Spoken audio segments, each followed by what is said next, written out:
தளபதி விஜய் அவர்கள் போராட்டத்தை வந்து பண்ணணும்னு சொல்லி கவர்மெண்ட் கிட்ட இதுவரைக்கும் எந்த கட்சிகளுக்கும் போடப்படாத கண்டிஷன்கள் என்ன என்ன நேர்மை இருக்கு இங்க இருக்கிறது நான் கேட்கிறேன். மிகச்சிறந்த மனிதர், மண்ணுக்கும் மக்களுக்கும் அறக்கட்டளையை உருவாக்கி பல நல்ல விஷயங்களை வந்து தொடர்ந்து செய்து கொண்டிருக்கக்கூடியவர். இன்றைக்கு படத்தை வாழ்த்தி படக்குழுவை வந்து வாழ்த்துவதற்காக வருகை தந்திருக்கக்கூடிய நடிகர் சௌந்தரராஜன் அவர்களை பேசுமாறு அன்புடன் அழைக்கிறோம்.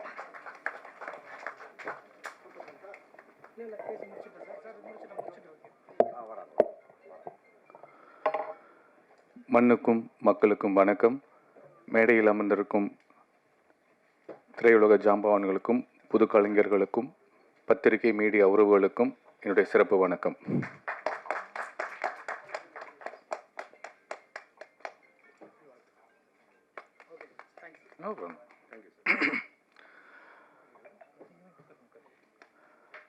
இந்த இசை வெளியீட்டு விழாவுக்கு என்னை அழைத்த என்னோட பிஆர்ஓ சதீஷ், சுந்தர் அண்ணன் அண்ட் என்னோட செல்லக்குட்டின்னு தான் சொல்லுவேன், சுரேஷ் அண்ட் தர்மா, அவங்க தான் என்னை கூப்பிட்டாங்க. எனக்கு இந்த படத்தை பற்றி எதுவுமே தெரியாது.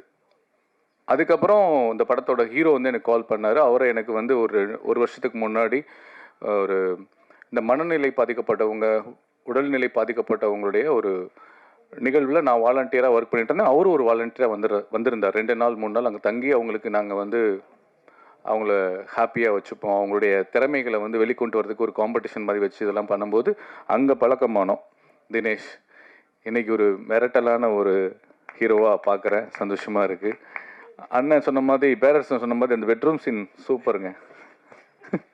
இல்லை உண்மையிலே அதான் எல்லாருக்குமே அது எல்லாரும் கடந்து வந்திருப்பாங்க. காதல் செய்தவர்கள் கடந்து வந்திருக்கணும் அது இல்லையா? அது மாதிரி அது ரொம்ப நல்லா பண்ணி கல்யாணத்தை பண்ணிட்டு எப்படி தயங்குவாங்க மாஸ்டர்? ஓகே, அதனால் ரொம்ப ரொம்ப நல்லா பண்ணியிருந்தீங்க. மியூசிக்கை பற்றி பேசணும்னு சொன்னேன், மாஸ்டர் பேசிட்டாரு. ஹீரோவை பற்றி பேசணும்னு நினச்சேன், டைரக்டர் பேர் சார் பேசிட்டாரு.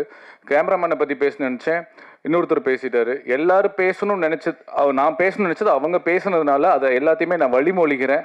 அந்த அளவுக்கு உங்களுக்கு திறமை இருக்குது, பேச்சுக்காக இல்லை. இன்க்ளூடிங் அந்த ஆர்டிஸ்ட் ஆனந்த பாண்டியன் எல்லாருக்குமே என்னுடைய மனமார்ந்த வாழ்த்துக்கள். இந்த படத்தில் ஒர்க் பண்ணேன். அண்ட் அதை தாண்டி இங்கே வந்து ஒரு சந்தோஷமான நிகழ்வு என்னென்னா, ஒவ்வொருத்தரும் வரவங்க எல்லாரையும் பாராட்டுறாங்க.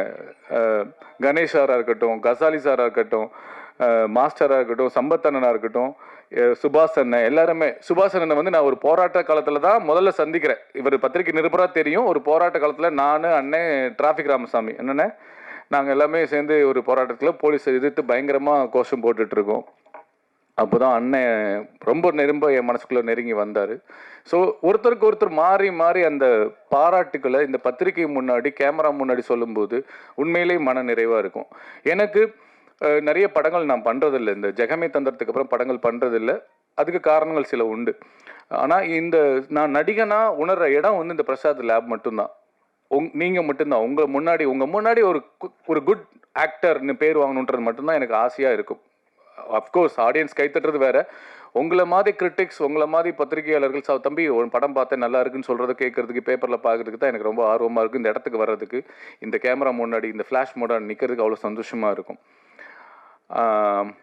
அதெல்லாம் தாண்டி இப்போ ஒரு படத்துக்கு வந்து மற்றவங்களை பாராட்டும் அந்த குணம் வந்து உண்மையிலே இங்கே எல்லாருக்குமே சூப்பராக இருந்தது. இந்த பாசிட்டிவிட்டி, இந்த வைப்புன்னு சொல்லுவாங்களே, இது ரொம்ப அழகாக இருக்குது. இந்த வைப், ஒட்டுமொத்த வைப்பும் உங்கள் படத்துக்கு மிகப்பெரிய ஒரு பிளெஸ்ஸிங்ஸ் அப்படின்னு நான் சொல்லுவேன். யாது மாதிரியான டீமுக்கு பிளெஸ்ஸிங் சொல்லுவேன். அண்டு என்னோட அண்ணன் நண்பர் அப்புக்குட்டி, அவரை பற்றி நான் சொல்லியே ஆகணும். சுந்தரபாணிலேருந்து நாங்கள் ஒன்றா நடித்து பழகி உறவுகளாக வளர்ந்துட்டுருக்கோம். இப்போ நானும் அண்ணனும் ஒரு படம் பண்ணியிருக்கோம், சாயாவனம் சொல்லிட்டு. செப்டம்பரில் ரிலீஸ் ஆக போகுது. 2 பேருமே நடிச்சிருக்கோம். சூப்பராக மிரட்டியிருக்காரு அண்ணன். அதான், அதனால் அண்ணன் வந்து எவ்வளவோ கஷ்டம் இருந்தால் கூட நிறைய புதுமுக இயக்குநர்களுக்கும் புதுமுக நடிகர்களுக்கும் ஒரு பெரிய பிரிட்ஜாக இருந்து, ஒரு பாலமாக இருந்து அவர் நிறைய படங்கள் நடித்து கொடுத்துருக்காரு. உண்மையிலே ஹேட்ஸ் ஆஃப் டு யூ அண்ணன். வாழ்த்துக்கள். தினேஷ், மறுபடியும் இந்த படத்தில் ஒர்க் பண்ண எல்லா டெக்னீஷியன்ஸ்க்கும் என்னுடைய மனமார்ந்த வாழ்த்துக்கள். அண்ட் இதை நான் ஒரு விஷயந்தான் பேசிட்டு போகணுன்னு நினச்சேன்.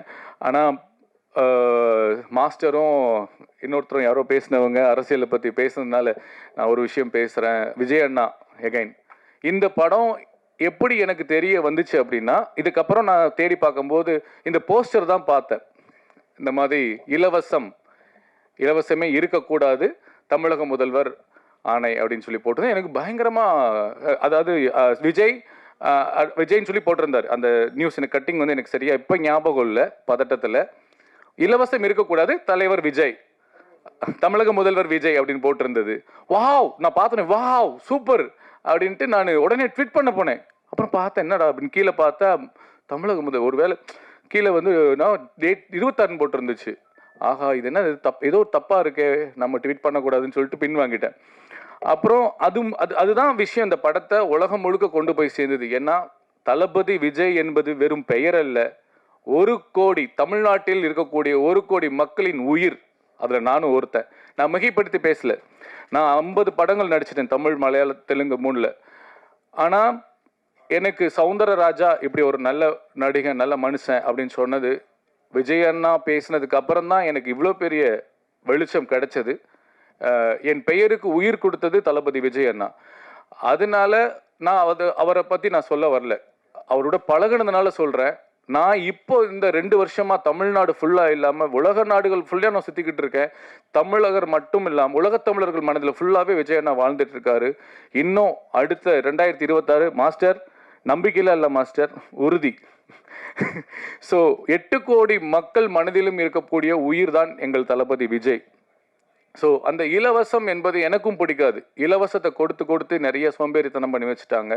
கல்வி, மருத்துவம், விவசாயம், இந்த பேசிக் நீட்ஸ்க்கு மட்டும் இலவசம்னு இல்லாமல் ஊக்கத்தொகையாக இருக்கணும்னு நான் ஆசைப்பட்றேன். இது என்னுடைய பர்சனலாக இருந்தது. அது விஜய் அண்ணா பாயிண்ட் ஆஃப் வியூவில் இவர் சொன்னது எனக்கு ரொம்ப ரொம்ப கனெக்டாக இருந்தது. கோபி டைரக்டர் சொன்னது எனக்கு ரொம்ப, அப்போ யோசிச்சு பாருங்கள், இன்றைக்கி இருக்க யங்ஸ்டர்ஸ்க்கு எல்லாமே அந்த இடத்துக்கு வந்துட்டாங்க, ஒரு மாற்றத்தை விரும்பி வந்துட்டாங்க.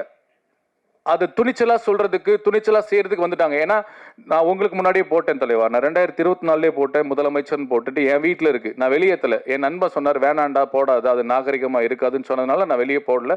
2024 காலண்டர் நான் முதலமைச்சர்னு அடித்து நான் எல்லாருக்குமே கொடுத்துட்டேன், என்னுடைய சொந்த பந்தத்துக்கு. ஸோ அதில் நான் உங்களை விட சீனியர், நான் பெருமைப்பட்டுக்கிறேன். ஸோ நீங்கள் தைரியமாக நீங்கள் வந்து உங்கள் படத்தில் வச்சு அதை வெளிப்படையாக போட்டு அதை ரொம்ப ட்ரெண்ட் பண்ணது ரொம்ப ரொம்ப நல்லா இருந்தது. அது ஒரு நல்ல விஷயத்துக்காக. ஸோ இதெல்லாம் பேசும்போது ஒரு சின்ன கோபமும் வருது, இங்கே பதிவு பண்ண வேண்டிய கட்டாயம் இருக்குது. கலையும் அரசியலும் இல்லாமல் எந்த ஒரு மனிதனின் வாழ்க்கையும் முழுமையடையாது. அரசியல் பேசாதப்பா, இது ஆடியோ லான்ச் அப்படின்னா எப்படி? கலை பேசாதப்பா, இது பொது இடத்துல கலை பேசாதப்பா, அப்படிலாம் கிடையாது. ஒவ்வொரு மனிதனின் வாழ்க்கையிலும் அவனுடைய கலையும் அரசியலும் இல்லாமல் முழுமை அடையாது. அப்புறம் எப்படி நாங்கள் அரசியல் பேசாமல் இருக்க முடியும்? ஸோ நேற்று பாருங்க, ஒரு லாக்அப் டெத்தில் செத்து போன அஜித் குமாரோட தம்பிக்காக, அவனுடைய நீதிக்காக தமிழக வெற்றி கழக தலைவர் எங்கள் தளபதி விஜய் அவர்கள் போராட்டத்தை வந்து பண்ணணும்னு சொல்லி கவர்மெண்ட் கிட்ட பர்மிஷன் வாங்கியிருக்காங்க. இதுவரைக்கும் எந்த கட்சிகளுக்கும் போடப்படாத கண்டிஷன்கள், கட்டுப்பாடுகள், விதிமுறைகள் காவல்துறை வந்து விதிக்கிறாங்க. எனக்கு காவல்துறையை பார்த்தா எனக்கு எப்பவுமே ஒரு பெரிய பாவமாகவும் இருக்கும், கோபமாகவும் வரும். ஏன்னா எந்த கட்சி ஆட்சி வந்தாலும் அந்த ஆட்சி தலைவர்கள் தான் அந்த உள்துறை அமைச்சராக இருப்பாங்க, அவங்க தான் காவல்துறை கீழே வச்சிருப்பாங்க. எடுத்துக்காட்டுக்கு இப்போ கலைஞர் ஐயா முதலமைச்சராக இருந்தாங்கன்னா அன்னைக்கு வந்து ஜெயலலிதா அம்மா வஞ்சிக்கப்படுவாங்க. எந்த காவல்துறை இருக்கோ அதே காவல்துறை போது அவங்கள போய் அரெஸ்ட் பண்ணும். அப்போ காவல்துறை யாரை கேட்டு வேலை செய்துங்க? காவல்துறைக்கு என்ன நேர்மை இருக்கு இங்க இருக்கிறதுன்னு நான் கேட்கிறேன். இல்ல, இது அதுதாங்க, அரசியல் இல்லாம முழுமையடையாதுன்னு சொல்ல வரேன் நான். இதை நான்